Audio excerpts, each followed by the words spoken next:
Welcome to another episode of Theological Pipe. News, culture, sports, politics, and everything else from a theological perspective. It's all summed up in love. What should I do? Tell me. God is good. Give it to me, give it to me, give it to me, give me peace. Give me peace. Put that in your theological pipe and smoke it. Hey, welcome to another episode of Theological Pipe. Glad you could join us. If you're watching on YouTube, click the subscribe, comment, like button. Apple, Spotify, Google, click subscribe. Appreciate you being here. We're going to read a verse from Ephesians chapter 4, verse 25 from the Bible. And this is what it says. It says, "Therefore, having put away falsehood, let each of you speak the truth with his neighbor, for we are members one of another." And what that is saying, that's Paul's letter to the Ephesians. He's saying, don't lie to each other, right? We're in this together. Let's be truthful. I'm sure you've heard that the Breonna Taylor grand jury came out today with their charges on the 3 police officers that were charged in the death of Breonna Taylor. And we've heard for months that it was a no-knock warrant. The cops just barged in and shot Breonna Taylor as she lay in bed. That's what we've been heard. And we've heard that from the media. We've heard that from Lebron James. We've heard that from many athletes, many entertainers, that kind of stuff. And it's been going on for months. And you could have even at that time, even before the grand jury came out, you could have looked into the case a little bit more and found some different facts. But for some reason, and we know why, because the media likes to have an agenda, they've pushed this agenda. You know, there's no justice. This is a black woman that was killed by the racist cops, and it needs to stop. And how dare things happen? And when word came out that the grand jury was going to come up with their charges, National Guard was called. People have been boarding up businesses because they're afraid of violence.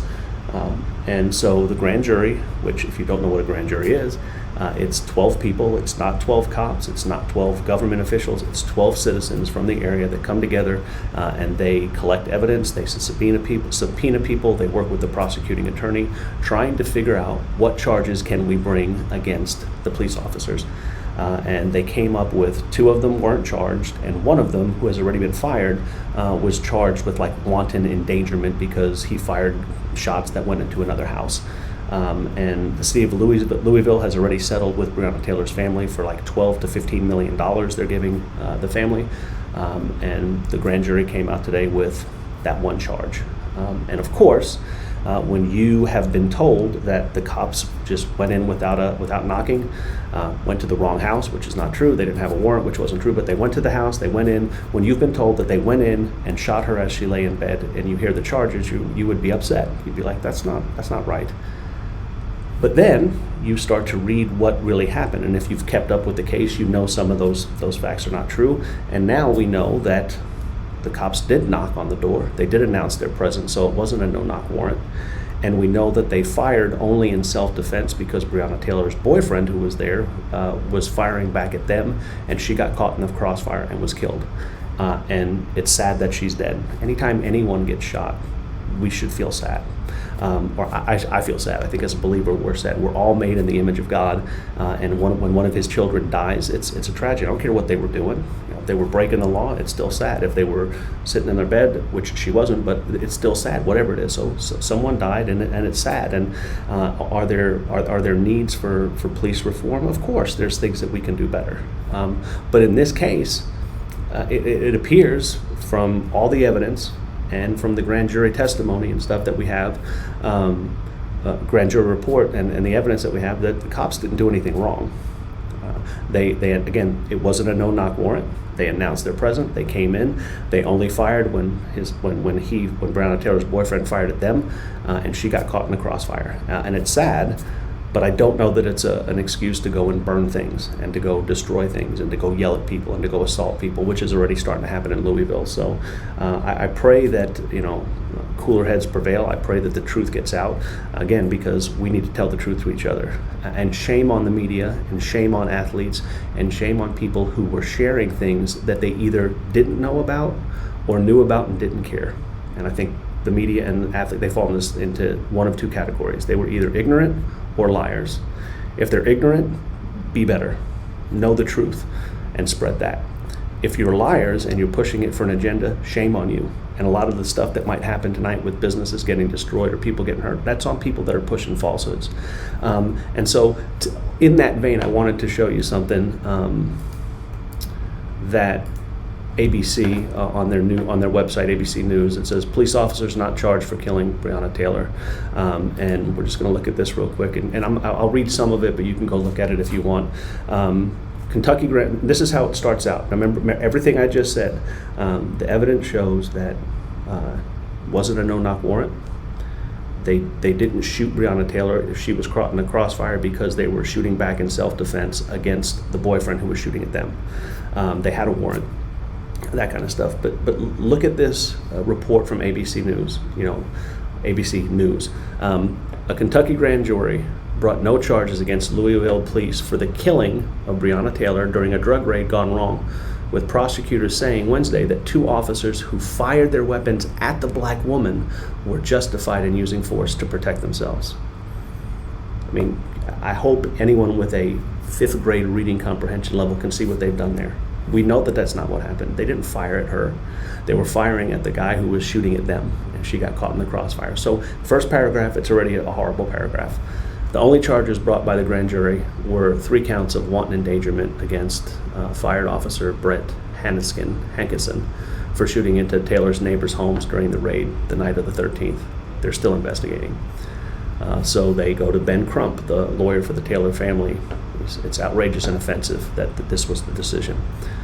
Protesters, no justice, no peace. They began marching in the street. Some sat quietly and wept. Later, scuffles broke out between police and protesters, and some were arrested because they were rioting, because they were overturning tables at restaurants, because they were doing things they shouldn't have been doing and weren't listening to orders to get out of the street, to stop destroying things.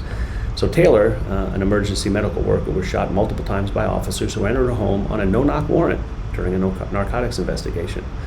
The warrant used to search her home was connected to a suspect who did not live there. No drugs were found inside. The use of no-knock warrants has since been banned by the Louisville Metro Council. They talk about the George Floyd case. The announcement of the charges drew immediate sadness and frustration and anger that the jury did not go further. The wanton endangerment charges that they did bring to the one guy carry a sentence up to 5 years. And it says, Linda Sarsour, who's an anti-Semite anyway, but she says justice has not been served. They interviewed a high school student, and she said, it's almost like a slap in the face. If I, as a black woman, ever need justice, I will never get it. Not true, but that's what they report. So right after the decision, protesters brought water to drink, and some people were going to be able to do food. It said later, police in the city cordoned off the city with yellow tape, protective gear, and they could be seen handcuffing some people. Some scuffles broke out. Police ordered a group that broke off from the protest to disperse, warning that chemical agents might be used if they didn't. So then they talk about the governor, Andy Beshear, a Democrat. He urged the attorney general to put all the evidence online so people can see it. And he said there's currently, those that are feeling frustration, feeling hurt, they deserve to know more, he said. They deserve to see the facts for themselves. And I believe that ability to process those facts helps everybody. And it said the case exposed the wide gulf between public opinion on justice for those who kill black Americans and the laws under which those officers are charged, which regularly favors working police and do not result in steep criminal accusations. At a news conference, Cameron, the state attorney general, spoke to that disconnect. He says, criminal law is not meant to respond to every sorrow and grief, he told reporters. But my heart breaks for the loss of Miss Taylor. And I've said that repeatedly. My mother, if something were to happen to me, would find it very hard, he added, choking up. ABC then goes on to say, but Cameron, who was the state's first black attorney general, said the officers acted in self-defense after Taylor's boyfriend fired at them.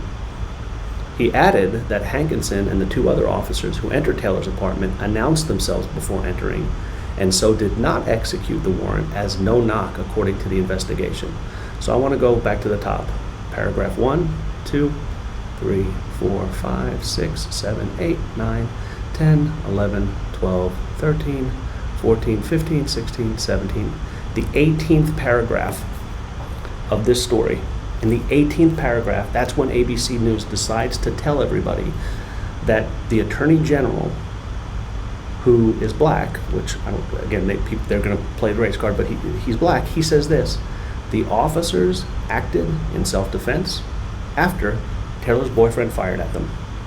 Oh, and by the way, it wasn't a no-knock warrant. ABC had none of that in paragraph 1, 2, 3, 4, 5. Way down in the story, do they then tell you what happened? Do they tell you the facts? Why is that?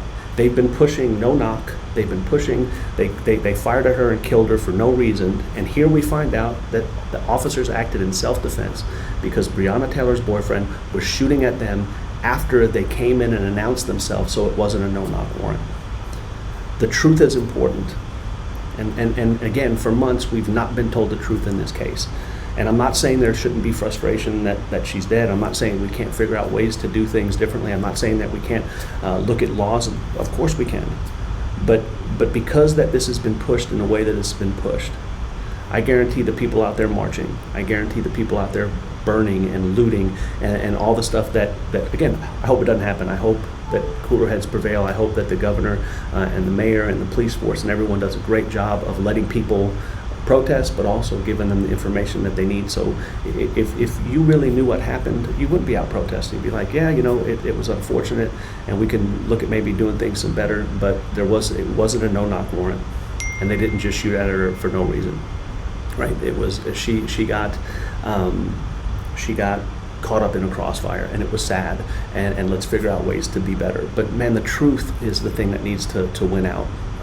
When you have to push lies like they've done in this case, again, whether it was out of ignorance or out of wanting to push an agenda, that's a shame. And if it was out of ignorance, be more informed. Read things. I talked about that yesterday, about going to the source, going to get information before you comment on things. In this case, it would have served a lot of people well. If it's out of ignorance, I mean, it's out of a lie, you know it's not true, but you're going to push it anyway because you're trying to push an agenda, then shame on you. Shame on ABC News for this report. That's a ridiculous report the way they wrote it.